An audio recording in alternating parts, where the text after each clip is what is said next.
वचन, सत्य वचन, अमर वचन, जीवित वचन, दिव्य वचन, सत्य वचन, अमर वचन, जीवित वचन।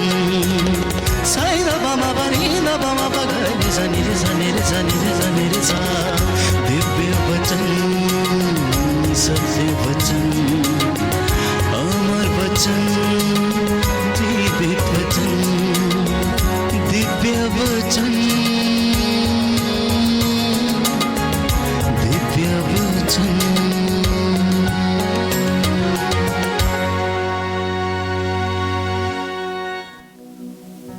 सबों को जय यीशु। उम्मीद करता हूँ आप प्रभु की दुआ से अच्छे ही होंगे।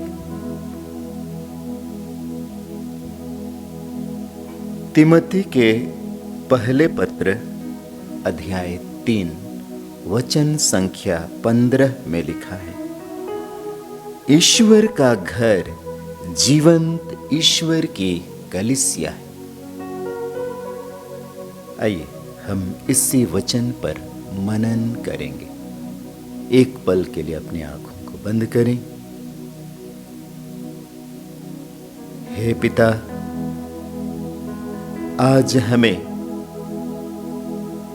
अपने पवित्र आत्मा की शक्ति से हमारे मन और हृदय को आलोकित कर, ताकि हम इस वचन का मर्म समझ पाएं। आमीन। प्यारे भाइयों बहनों, जैसा कि मैंने वचन पढ़ा, ईश्वर का घर जीवंत ईश्वर की कलीसिया है। वैसे तो हम जानते हैं प्रभु यीशु ने हमें एक प्रार्थना सिखाई और उस प्रार्थना में उन्होंने हमें यह सिखाया, हे हमारे पिता जो स्वर्ग में है। वैसे तो पिता स्वर्ग में है, लेकिन उन्होंने पृथ्वी मनुष्यों के लिए बनाई है। वैसे तो वचन में हम यह भी पाते हैं, जैसे कुरिन्थियों के पहले पत्र अध्याय 3 के वचन संख्या 16 और 6 के वचन संख्या 19 में इस बात का जिक्र किया गया है कि हमारा यह शरीर पवित्र आत्मा का मंदिर है। हमारा यह शरीर ईश्वर का मंदिर है। और इसलिए हम इस वचन की सार्थकता पर थोड़ी चिंतन करेंगे। इस वचन पर मनन चिंतन करते समय मुझे एक बात ऐसे लगा, ऐसे महसूस हुआ, यदि ईश्वर का घर जीवंत ईश्वर की कलीसिया है, कलीसिया अर्थात विश्वासियों का समुदाय, कलीसिया अर्थात जो ईश्वर में विश्वास करता है, ईश्वर उनके हृदय में, उनके मन हृदय में निवास करता है। यदि ईश्वर का घर जीवंत ईश्वर की कलीसिया है, जीवित कलीसिया है, जीवित जन है, तो हम लाखों रुपये खर्च करके इतने आलीशान गिरजाघर, इतने आलीशान और भव्य मंदिर बनाते हैं, श्राइन बनाते हैं, गोरोटो बनाते हैं, और हम कितनों भी वहां पर खर्च कर दें, हम उसे जीवित नहीं बना सकते। हम कितनों भी सोना चांदी हीरे उसमें उन बहुमूल्य चीजों से उन्हें बनाएं, हम उसे जीवंत नहीं बना सकते। मुझे ऐसा लग रहा था, क्या हमारी आस्था की दिशा सही है? क्या हम बाइबल के ज्ञान से अनभिज्ञ हैं?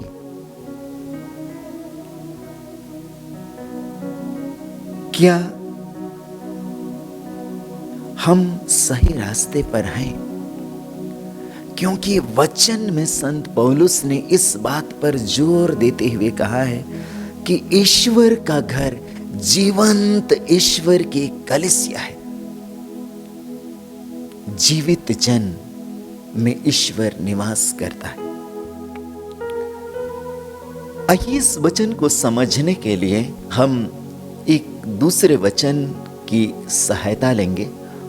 सूक्ति ग्रंथ अध्याय 24 वचन संख्या 3 और 4। इसमें लिखा है, प्रज्ञा से घर बनता और समझदारी से दृढ़ होता है। ज्ञान से उसके कमरे सब प्रकार की बहुमूल्य और सुंदर वस्तुओं से भरते हैं। सूक्ति ग्रंथ हमें यह शिक्षा देता है कि प्रज्ञा से घर बनता है। अब ये प्रज्ञा क्या है जिससे घर बनता है? कुरिन्थियों के पहले पत्र अध्याय 1 के वचन संख्या 24 में संत पौलुस प्रज्ञा को परिभाषित करते हुए यह लिखा है, मसीह चुने हुए लोगों के लिए, चाहे वे यहूदी हो या यूनानी, ईश्वर का सामर्थ्य और ईश्वर की प्रज्ञा है। संत पौलुस की परिभाषा के अनुसार प्रज्ञा का मतलब यीशु, प्रज्ञा का मतलब मसीह है। अगर इस वचन को हम अपने जीवन में लागू करें तो इसका अर्थ यह होगा, प्रज्ञा से घर बनता है अर्थात मसीह से घर बनता है। यीशु मसीह से घर बनता है। आगे वचन कहता है, समझदारी से सुदृढ़ होता है। मसीह से तो घर बनता है पर वह समझदारी से सुदृढ़ होता है। समझदार या उनका दूसरा शब्द बुद्धिमान, जिसको हम पाते हैं। समझदार या बुद्धिमान के विषय में बाइबल यह कहती है, मत्ती के सुसमाचार अध्याय 7 के वचन संख्या 24, जो मेरी ये बातें सुनता और उस पर चलता है वह उस समझदार मनुष्य के सदृश है जिन्होंने चट्टान पर घर बनाया। हम 7 के 26 में हम पाते हैं, जो मेरी ये बातें सुनता और उस पर नहीं चलता वह उस मूर्ख के सदृश है जो बालू पर घर बनाता है। अर्थात वचन के अनुसार जो व्यक्ति प्रभु यीशु की बातों को सुनता है और उस पर चलता है वही व्यक्ति समझदार है, और जो उनकी बातों को सुनता है पर उस पर अमल नहीं करता, उसको अपने जीवन में आत्मसात नहीं करता, लागू नहीं करता, वह मूर्ख है या नासमझ है। तो समझदारी से घर दृढ़ होता है, यीशु से घर बनता है, यीशु की सहायता से घर बनता है। और यीशु के वचन को जब हम सुनते हैं और उसकी आज्ञा का पालन करते हैं तब हमारा घर दृढ़ होता है। आगे वचन लिखा है सूक्ति ग्रंथ 24 के वचन संख्या 4 में, ज्ञान से उसके कमरे सब प्रकार की बहुमूल्य और सुंदर वस्तुओं से भरते हैं। प्रभु का ज्ञान, प्रभु के ज्ञान से ही हमारा घर भरता है। घर तो बहुत सुंदर बना लिए, बहुत पैसे खर्च करके हमने घर बनाया, लेकिन उस घर में यदि जितना अच्छा घर बना है, यदि उसके अंदर की चीज वस्तुएं उतनी आकर्षक न हो, तो उस घर की शान, उस घर की जो शान शौकत है वह फीकी पड़ जाएगी। और इसलिए यदि हमने घर बनाया है तो घर में बहुमूल्य चीजों का होना भी जरूरी है। वह बहुमूल्य चीजों का होना उस घर की शान को प्रदर्शित करता है। अतः जब हम प्रभु यीशु की बातों को सुनते हैं और उसकी आज्ञाओं का पालन करते हैं, तब हमारे घर सुंदर और बहुमूल्य वस्तुओं से भरते हैं। होसिया नबी के ग्रंथ अध्याय 4 के वचन संख्या 6 में हम प्रभु के वचन को पाते हैं। होसिया नबी लिखता है, ज्ञान के अभाव में मेरी प्रजा नष्ट हो रही है। आज हमारे आध्यात्मिक जीवन में प्रभु के ज्ञान की कमी है। बाइबल के धार्मिक बातों की, धार्मिक रहस्यों की कमी है, और इसलिए हमारा घर दृढ़ नहीं होता। घर तो बन जाएगा, लेकिन यदि घर दृढ़ नहीं रहे तो वह घर कभी भी ढह सकता है, वह घर कभी भी गिर सकता है, उसका कोई भरोसा नहीं। इसलिए यदि हमें घर की नींव को मजबूत करनी है, यदि हमें घर को बहुत दृढ़ नींव डालनी है, फाउंडेशन डालना है, तो हमें वचन पर खड़ा रहना है, आज्ञाओं का पालन करना है। प्रवक्ता ग्रंथ अध्याय 27 के वचन संख्या 3 में लिखा है। प्रवक्ता ग्रंथ अध्याय 27 के वचन संख्या 3 में लिखा है, जो दृढ़ता पूर्वक प्रभु पर श्रद्धा नहीं रखता, उसका घर शीघ्र ही उजड़ जाएगा।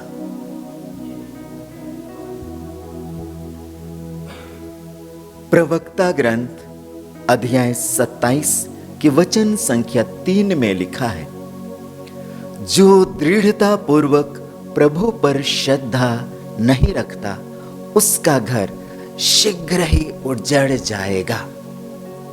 यदि मेरे परिवार में, मेरे घर में प्रभु के वचन नहीं पढ़े जाते हैं, प्रभु के वचन नहीं सुने जाते हैं, यदि मेरे परिवार में प्रार्थना नहीं होती है, तो उस घर अधिक दिनों तक नहीं टिका हुआ रहेगा। उस घर की नींव ढह जाएगी। मत्ती के सुसमाचार अध्याय 23 के वचन संख्या 39 में हम पाते हैं, मैं तुमसे कहता हूं, अब से तुम मुझे नहीं देखोगे, जब तक तुम यह न कहोगे, धन्य है वह जो प्रभु के नाम पर आते हैं, तब तक तुम्हारा घर उजाड़ छोड़ दिया जाएगा। इसके 1-2 पद पहले से इस वचन को पढ़ें तो हमें इसकी सार्थकता की गहराई मिलेगी। लिखा है 23 के 37 में, यरूशलेम यरूशलेम, तू नबियों की हत्या करता और अपने पास भेजे हुए लोगों को पत्थरों से मार देता है। मैंने कितने बार चाहा कि तेरी संतान को वैसे ही एकत्र कर लूं, जैसे मुर्गी अपने चूजों को अपने डैनों के नीचे एकत्र कर लेती है, परंतु तुम लोगों ने इनकार कर दिया। देखो, तुम्हारा घर उजाड़ छोड़ दिया जाएगा। मैं तुमसे कहता हूं, अब से तुम मुझे नहीं देखोगे जब तक तुम यह न कहोगे, धन्य है वह जो प्रभु के नाम पर आते हैं। आज यदि मेरे जीवन में, मेरे इस शरीर में आज मैं प्रभु का नाम नहीं लूंगा, तो मेरा यह शरीर ईश्वर का मंदिर नहीं बन सकता है। आज मेरे व्यक्तिगत जीवन में मेरे परिवार जो कलीसिया के सबसे छोटी इकाई है, आज यदि मेरे परिवार में मैं ईश्वर का नाम नहीं लूंगा, उस ईश्वर के वचन को नहीं सुनूंगा, उस ईश्वर के वचन के अनुसार हम नहीं चलेंगे, तो हमारा घर दृढ़ नहीं हो सकता। उसकी नींव कभी भी ढह सकती है, गिर सकती है। और इसलिए आज हमें यीशु की सहायता से अपने घर बनाने की जरूरत है। वचन जिस पर हम मनन कर रहे हैं, ईश्वर का घर, जीवंत ईश्वर की कलीसिया है। ईश्वर का घर जो विश्वास करता है वह बन जाता है। जब मैं विश्वास करता हूं तो मैं ईश्वर का मंदिर बन जाता हूं। जब आप विश्वास करते हैं तो आप उस ईश्वर के घर बन जाते हैं, उस ईश्वर के मंदिर बन जाते हैं। ईश्वर निर्जीव चीजों में नहीं, लेकिन ईश्वर सजीव चीजों, ईश्वर जीवंत प्राणियों में निवास करता है। निर्जीव से कहीं अधिक जीवन ईश्वर जीवित व्यक्तियों में, जीवित प्राणियों में निवास करता है।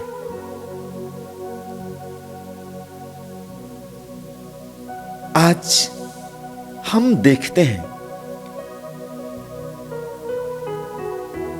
यदि हमारा यह शरीर पवित्र आत्मा का मंदिर है, हमारा यह शरीर ईश्वर का मंदिर है, परंतु इस शरीर में जब हम वचन ग्रहण नहीं करते हैं, तो प्रज्ञा ग्रंथ अध्याय 1 के वचन संख्या 4 और 5 के अनुसार ईश्वर मेरे इस शरीर में निवास नहीं कर सकता।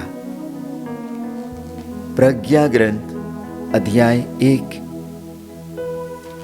के वचन संख्या 4 और 5 में लिखा है, प्रज्ञा उस आत्मा में प्रवेश नहीं करती जो बुराई की बातें सोचती है, और उस शरीर में निवास नहीं करती जो पाप के अधीन है, क्योंकि शिक्षा प्रदान करने वाला पवित्र आत्मा छल कपट से घृणा करता, क्योंकि शिक्षा प्रदान करने वाला पवित्र आत्मा छल कपट से घृणा करता है। वह मूर्खतापूर्ण विचारों को तुच्छ समझता और अन्याय से अलग रहता है।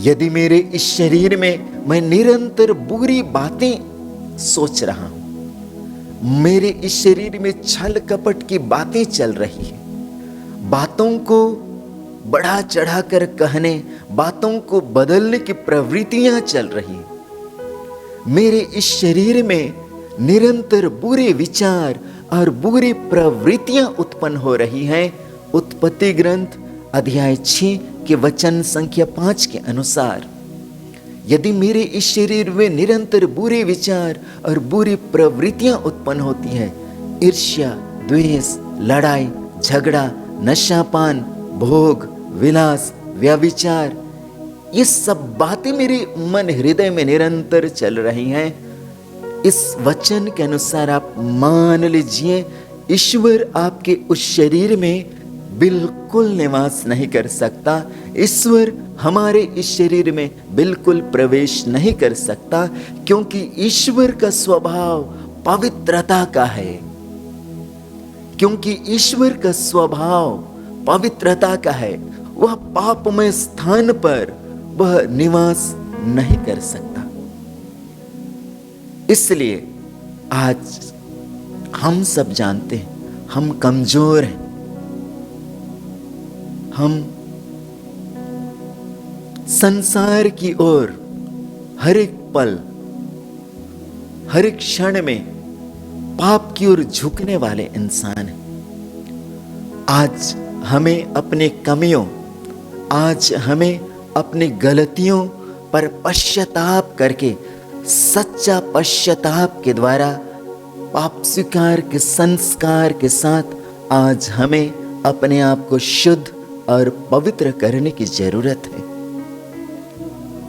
जब हम अपने इस शरीर को पाप स्वीकार के द्वारा, पश्चाताप के द्वारा शुद्ध कर देंगे, इस शरीर को प्रभु यीशु के रक्त से हम शुद्ध और पवित्र कर देंगे, तो निश्चित रूप से हमारा यह शरीर ईश्वर का मंदिर बन जाएगा।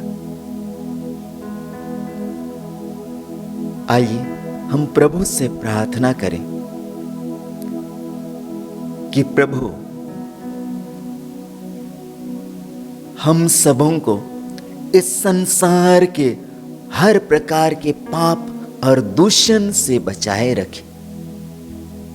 हमारी आवाज, हमारे कंठ, हमारे नियत, हमारे स्वभाव, हमारे दृष्टि, हमारे हर एक सोच विचार सबको प्रभु पवित्र करे, ताकि हम उसकी इच्छा अनुसार जी सकें और हमारा यह शरीर सचमुच ईश्वर का एक निवास स्थान बन जाए। हे पिता परमेश्वर, आज हम सबों को पवित्रता की कृपा प्रदान कर,